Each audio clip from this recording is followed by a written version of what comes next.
Hi，我係二玲，今日煮南瓜蝦湯釀海參。呢道餸咧煮法比較複雜啊，我係照住呢個博主嘅做法啦。呢個係我第一次整就成功啦。我經常去九龍城街市買蝦滑啦，呢間店咧款款都係真材實料㗎，你哋都可以試下。跟住買個最平嘅蝦毛仔就得㗎啦。第一步準備蝦、紅蘿蔔、西芹。熱鑊落油，將啲蝦仔擺落去，兩面炒至變色之後呢，將紅蘿蔔、西芹擺落去，不停炒，炒到乾身冇晒水分啦，就可以倒入熱水。大火煮滾之後，轉細火煲佢30分鐘。煲好之後呢，就將啲湯渣用攪拌機攪碎佢，攪碎之後再倒入湯入面，再將啲湯渣隔咗佢，咁樣啲蝦湯就煮好啦。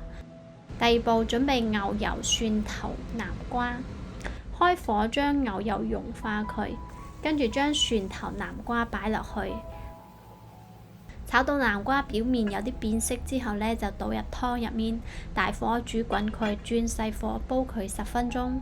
你睇下啲南瓜轉腍咗就得㗎啦，跟住擺入攪拌機之後攪碎佢。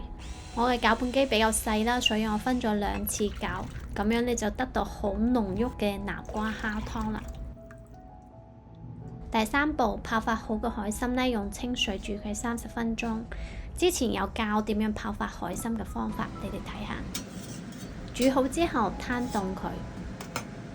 我買咗明太子同埋蝦滑，呢度加埋70蚊。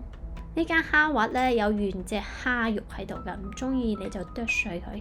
海參用廚子抹乾水分，鋪啲生粉喺入面，又鋪多少少。如果唔係後面釀啲肉呢，就會跌出嚟㗎啦。將蝦滑、明太子釀入去，咁樣就變成雙拼啦。第4步，平底鑊落油，將蝦滑嗰一邊擺入去煎佢。煎到金黃色之後呢，就倒1碗南瓜蝦湯同埋1碗水，落少少鹽，冚蓋煮佢15到20分鐘。另外煲入面嘅南瓜蝦湯呢，都落少少鹽，然後煮滾佢備用。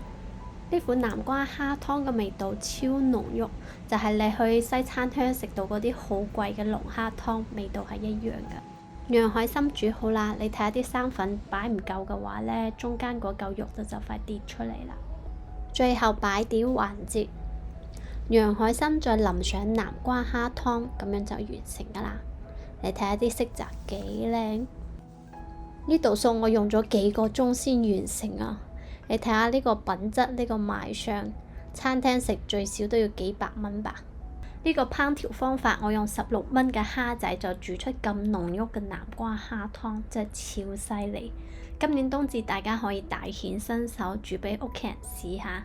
飲唔晒嘅南瓜湯，第2日拎嚟煮意粉就變成龍蝦湯意粉啦，真係超正。我哋下期見啦！